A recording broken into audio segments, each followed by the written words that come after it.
Hello, on se retrouve pour un nouvel épisode. Aujourd'hui, c'est un épisode spécial.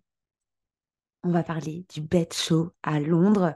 Comme vous le savez, j'ai été au Bet Show de Londres, donc à l'Excel London, où j'ai pu assister donc à la conférence sur la EdTech, donc sur l'éducation technologique 2023, consacrée aux UK, donc à la Grande-Bretagne.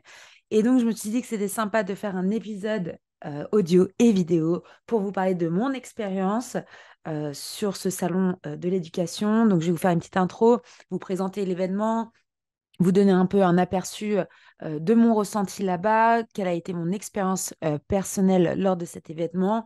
Je vais vous présenter bien sûr ce que j'ai vu, les personnes que j'ai rencontrées, mais aussi ce que j'ai appris. Ensuite, je vais vous parler aussi des tendances de l'éducation technologique, donc on appelle ça du EdTech. Je vais vous parler donc des tendances actuelles de l'EdTech et des innovations présentées lors du BED Show. Je vais vous parler aussi de, bien sûr, l'intelligence artificielle, de la réalité virtuelle augmentée, de la gamification, etc., etc. Je vais vous faire du franglais pendant au moins 10 ou 15 minutes, ça c'est sûr, et je m'en excuse par avance. Et donc, je vais vous parler aussi des défis de l'éducation technologique, euh, les obstacles dans lesquels les enseignants ou les éducateurs en matière d'EdTech peuvent être confrontés. Et on a aussi parlé beaucoup de manque de financement, des problèmes de formation des enseignants, de la sécurité des données et de la confidentialité aussi que l'on peut avoir maintenant dans la technologie. C'est vrai que, comme je l'ai dit, la technologie a été très, très, très vite. Là, en moins de 2 mois, on a vu une expansion réelle de l'intelligence artificielle. Ça peut paraître énorme pour certaines personnes qui sont dans le milieu parce que, comme vous le savez, ça va tellement vite que du coup, on doit suivre avec nos projets, surtout pour des entrepreneurs, des personnes qui entreprennent tous les jours. On doit s'adapter aux nouveaux outils, aux nouvelles technologies et à ce qu'il est créé tous les jours. Pour ceux qui s'y connaissent un peu moins, pour vous faire un topo, on a gagné en 5 semaines ce que l'on aurait pu créer en 5, voire à 10 ans.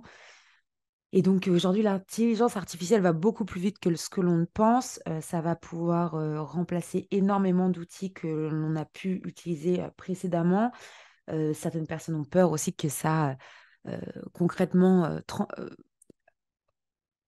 transforme aussi la vie de tous les jours, donc remplace certains métiers. Voilà, il y a des personnes qui ont peur pour leur poste, notamment dans la technologie. Enfin bref, je vais vous parler un petit peu de tout ça. Et pour ceux qui ne sont pas forcément au courant, là, il y a un vrai appel euh, à l'arrêt justement des recherches concernant l'intelligence artificielle, parce que justement, ça va tellement vite à l'heure d'aujourd'hui que il serait préférable de ralentir un peu les recherches pour éviter voilà, tout problème ou toute révolution technologique, on va dire. Bon, enfin bref, je vais vous parler donc des défis de l'éducation technologique, mais aussi des avantages de l'éducation technologique, parce qu'il n'y a pas que des inconvénients. Je vais vous parler bien sûr des opportunités que l'on peut retrouver, de l'amélioration de l'expérience aussi d'apprentissage, la personnalisation des programmes d'apprentissage, l'accès à l'éducation pour tous et la réduction des coûts. Et ça, pour le coup, l'intelligence artificielle est vraiment au cœur de cette conférence que j'ai pu donc assister à Londres en Angleterre. Donc, grosso modo, déjà, qu'est-ce que c'est que l'EdTech? C'est vrai que beaucoup de personnes ne connaissent pas ce terme de l'éducation technologique.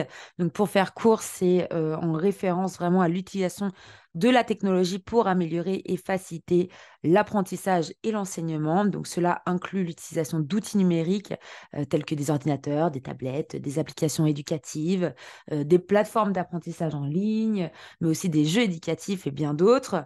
Donc, grosso modo, les entreprises EdTech se concentre sur la conception, le développement et la mise en œuvre de solutions technologiques éducatives innovantes.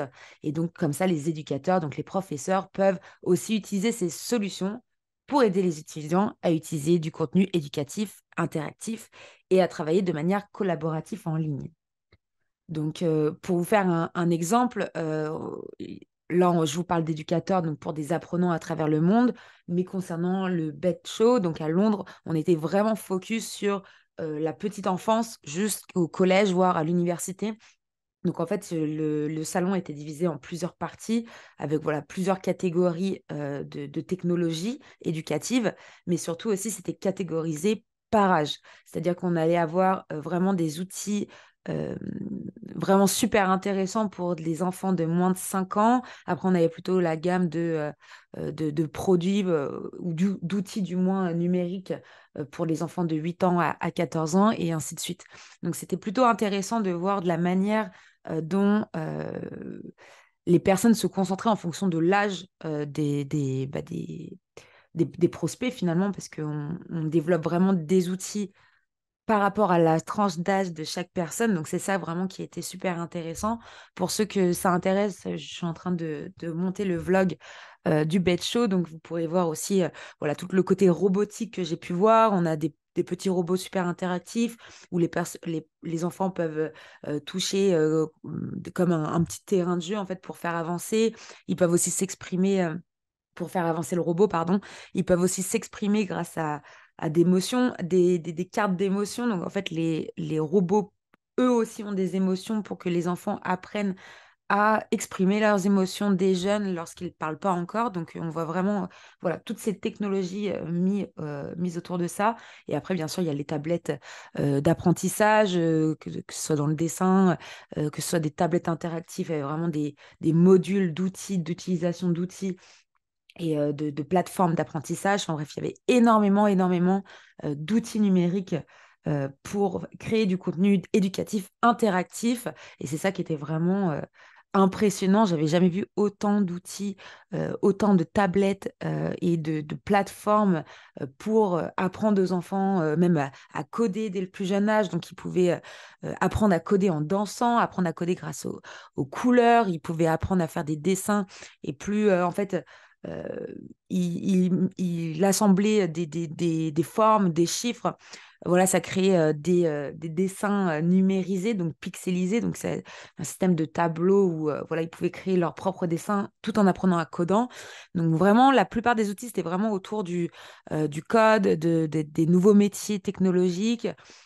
C'était vraiment très intéressant. Beaucoup de robots aussi pour faire de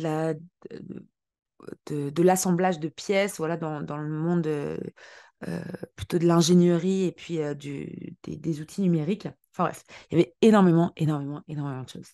Donc l'éducation technologique, elle peut également aider les enseignants à personnaliser les programmes d'apprentissage en fonction des besoins et des capacités individuelles des étudiants, des enfants, même des formations professionnelles pour les plus grands. Après, là, on était vraiment consacré vraiment sur l'éducation. Donc, il y avait des ministères de l'éducation. Pour le côté France, bon, comme je vous l'ai dit, moi, je suis venue avec Business France. Donc, il y avait vraiment toute la partie de équipe des ministériels de l'éducation. Donc, il y avait vraiment énormément de personnes que je ne connaissais pas du tout.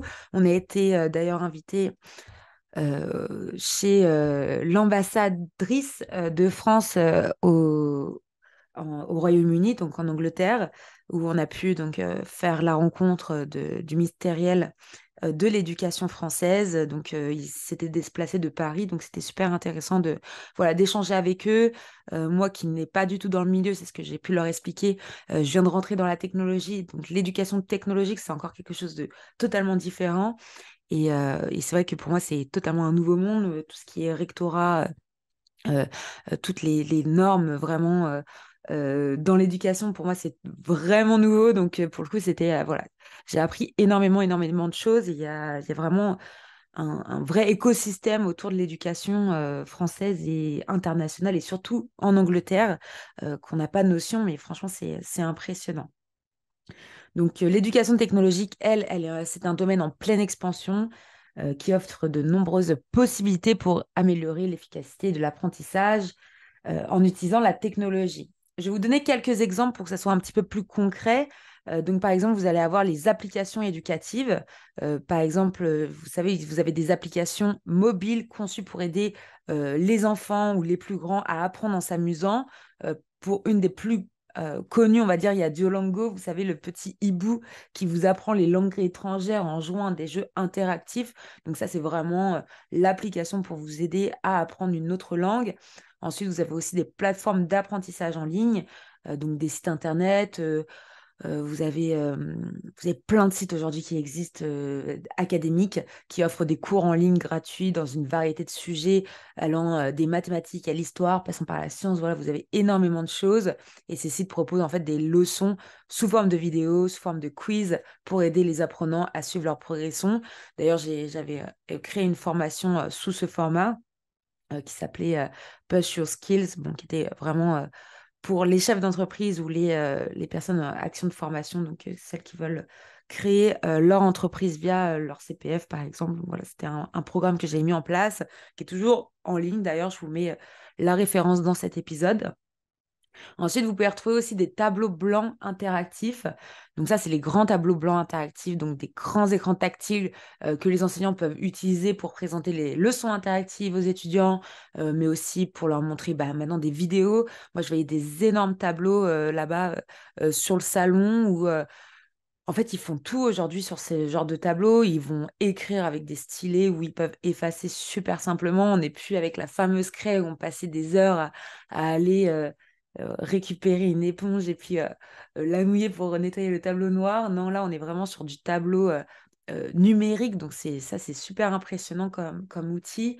On peut mettre des vidéos directement en ligne. On n'a pas besoin d'utiliser un vidéo de projecteur ou la fameuse télé qui était énorme qu'on ramenait dans les salles de cours. Enfin, et si ça se trouve, il y en a qui m'écoutent qui ne connaissent même pas cette fameuse télé où on avait tous le sourire quand on la voyait arriver dans la pièce, sachant qu'en général, on se partageait une télé dans l'école entière. Donc vraiment, voilà, petit souvenir de ça. Donc quand on voit ces tableaux blancs interactifs où on peut projeter des vidéos en un clic, vraiment pourquoi un clic de doigt parce que c'est vraiment avec c'est tactile quoi, donc c'est vraiment impressionnant. On peut écrire, dessiner, effacer. Voilà, vraiment, il y avait énormément de choses que vous pouviez faire. Donc, c'est super intéressant aussi de voir ce genre de choses. Ensuite, vous avez aussi des systèmes de gestion de l'apprentissage. Donc, ça, c'est vraiment des plateformes en ligne qui permettent aux enseignants de créer des cours en ligne et de suivre la progression de leurs étudiants. Donc, ça reprend un peu la plateforme d'apprentissage en ligne. Ça, c'est plutôt le système de gestion, mais bon, ça va grosso modo ensemble. Et ça vous permet d'avoir des accès aux cours en ligne, de regarder des vidéos, lire des articles, soumettre des devoirs. Donc, on est un peu plus dans ce qu'on appelle de LMS. Donc, ça va vraiment être voilà, de l'apprentissage approfondi, on va dire, et pas que du e-learning. Ça va être un système voilà, de partage, d'exercices, de quiz, où on va vraiment avoir un système d'apprentissage type apprenant, mais qu'on pourra mettre aussi aux étudiants. J'ai été vachement surprise d'ailleurs parce qu'il y avait énormément d'entreprises qui exposaient, qui venaient de Chine, de Hong Kong, de tous ces pays, enfin, beaucoup de grandes villes asiatiques du moins.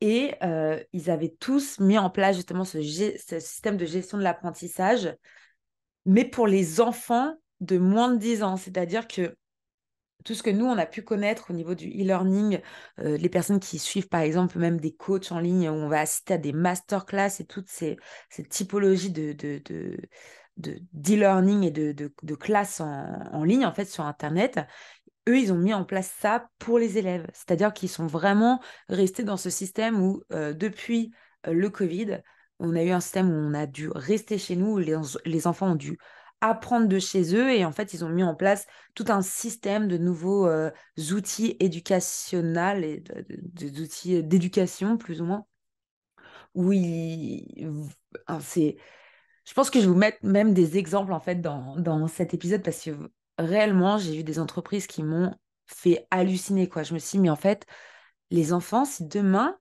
euh, ils mettent vraiment tous ces outils en place, parce que vu qu'ils utilisent aussi l'intelligence artificielle, donc je reviens à l'intelligence artificielle qui m'a limite fait peur en fait là-bas, c'est que ils ont plus besoin de professeurs, ils ont plus besoin de formateurs, ils ont plus besoin de toutes ces personnes-là. Et en fait, l'intelligence artificielle va créer le cours pour l'enfant, par exemple, pour l'enfant, et il va lui créer donc tous ses cours sur cette plateforme. qui est donc ce système de gestion de l'apprentissage, donc sa plateforme d'apprentissage. Et en fonction de ses bonnes notes ou de ses mauvaises notes, son apprentissage va être réorienté.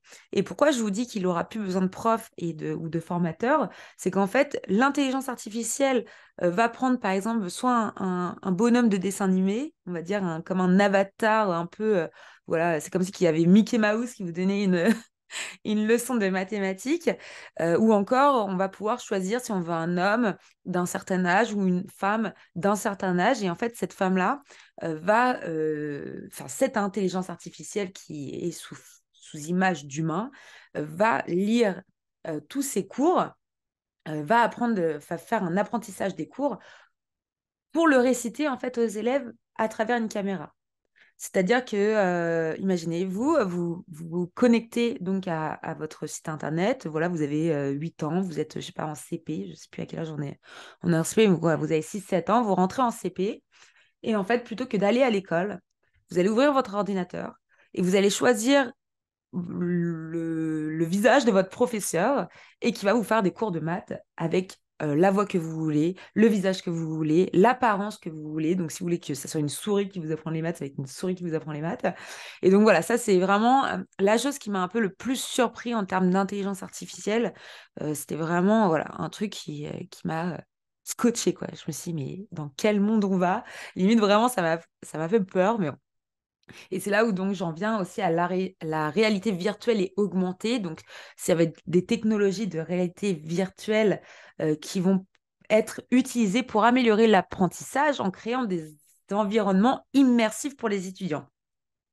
Donc, il n'y a pas que les casques en fait de réalité virtuelle pour explorer des endroits comme des musées ou des sites ou, par exemple aller dans une classe virtuelle, mais vous allez pouvoir aussi, par exemple, utiliser une tablette, votre tablette en fait d'apprentissage, et grâce à la caméra de votre tablette, vous allez pouvoir voir, par exemple, une planète se projeter devant vous et vous allez pouvoir voir les villes sur la planète. Donc, en fait, à l'époque, vous utilisiez la map monde. Il n'y avait pas encore Internet à l'époque, donc on avait la map monde, on cherchait sur la map monde la ville, ou on étudiait les continents sur cette fameuse map monde. Et aujourd'hui, en fait, on oublie tout cet environnement d'objets réels et on va utiliser la réalité virtuelle et augmentée pour permettre aux élèves, aux enfants d'apprendre la science, les mathématiques et toutes, euh, toutes, euh, tous ces cours, en fait, même l'histoire.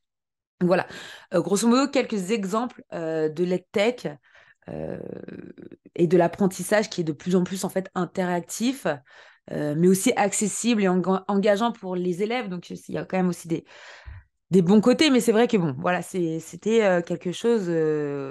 Enfin, toutes ces choses que j'ai pu voir, c'est une très belle expérience. Ça me laisse quand même perplexe pour vous faire un peu mon ressenti, dans le sens où voilà, il y a énormément de choses qui vont assez vite. Pour reparler par exemple de l'intelligence artificielle, un autre objet qui m'a vraiment surprise, il y avait voilà, il y avait énormément de monde autour de ce projet. C'est que en fait, vous allez prendre un stylo. En fait, c'est un stylo qui va être un stylo électronique que les enfants vont utiliser pour écrire, pour résoudre des problèmes mathématiques, par exemple. On va prendre un exemple plus concret.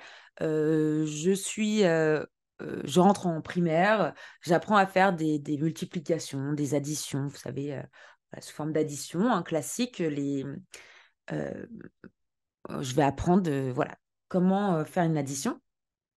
Et en fait, le stylo va avoir une intelligence artificielle intégrée à ce stylo en fait électronique. Donc, quand je dis un stylo lambda, il y a juste un embout en fait qui va calculer euh, comment l'enfant répond, euh, quelles sont les erreurs qu'il commet. Donc, en fait, c'est un système de caméra où en fait le stylo va lire tout ce que l'enfant écrit, résout, que ce soit en français, enfin en littérature, que ce soit en littérature, que ce soit en mathématiques, peu importe la matière, le stylo va lire toutes ces informations et va créer un programme spécifique à l'enfant pour corriger ses erreurs et pour apprendre à s'améliorer et aller beaucoup plus vite dans ses résultats, par exemple scientifiques ou dans la littérature.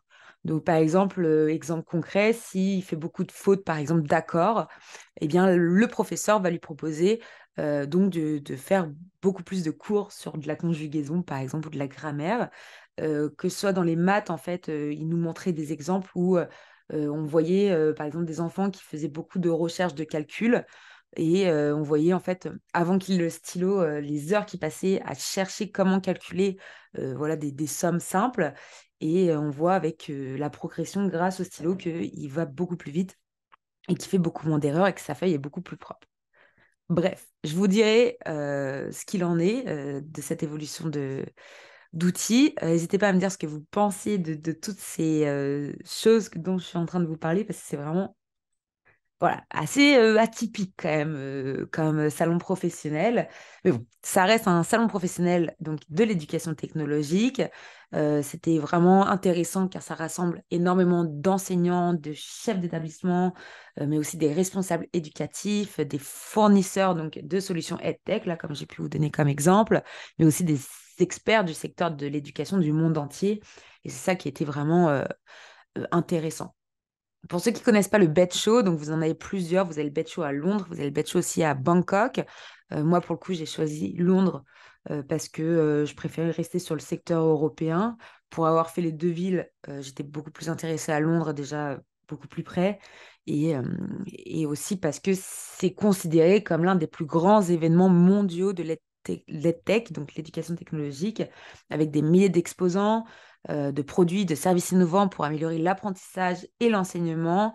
Et donc, le salon offrait aussi des ateliers, des conférences, des sessions de formation pour aider les participants à découvrir les dernières tendances et innovations en matière de EdTech. Donc voilà, je vous conseille à 100%, si vous êtes dans ce milieu-là, si ce milieu vous intéresse, de vous y rendre l'année prochaine en 2024. Ça vous permet de rencontrer, de partager votre expérience et de découvrir surtout les dernières tendances de l'innovation. Donc, voilà, c'était vraiment un sujet super intéressant. Donc, voilà, grosso modo pour les tendances, défi EdTech.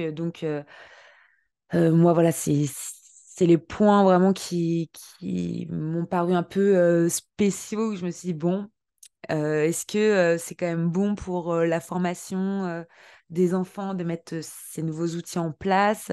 Euh, voilà. Après, il y a des avantages, bien sûr. Après, à vous de vous faire aussi votre avis sur ce que je viens de vous dire. N'hésitez pas encore une fois à aller voir le vlog où je vais vous montrer vraiment tous les aspects, où je vais vous donner pas mal d'exemples des exposants qui ont pu être présents. Mais voilà, ça reste intéressant. Euh, Affaire à suivre, on va dire. Et d'ailleurs, pour conclure, je vais ajouter aussi que j'ai jamais vu autant de personnes de ma vie se aller dans un amphithéâtre. Donc concrètement, ils avaient fait un seul, ils faisaient en fait des sessions, on appelle ça le BET Academy, donc ils faisaient des sessions voilà, éducatives où voilà, pendant 45 minutes, 1 heure, en fait, on avait un système de keynote, donc on a un sujet spécifique. Et de ce sujet, donc il y a un speaker qui vient, une personne qui va pitcher, qui va expliquer de par son expérience. Donc ça peut être un PDG d'une société, ça peut être voilà, une personne spécifique, un expert dans un sujet spécifique. Et ce sujet-là, je pense que vous vous doutez bien, c'était ChatGPT 4. Et en fait, je me suis dit, bon, je vais aller à cet événement, je vais voir un peu ce qu'ils disent ce qu'ils pensent de l'intelligence artificielle, dans l'éducation, de ChatGPT 4, etc. Et là, mon Dieu, mais on s'est retrouvés à genre, il devait peut-être avoir peut-être 200 ou 300 places dans l'amphi.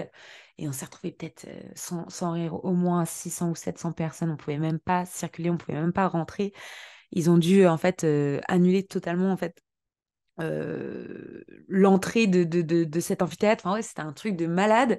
Et je me suis dit, mais en fait, je pensais pas qu'il y avait autant de monde qui s'intéressait à l'intelligence artificielle, surtout dans l'éducation. Et voilà, c'était quand même, voilà, c'était un peu mon what the fuck de Pet Show.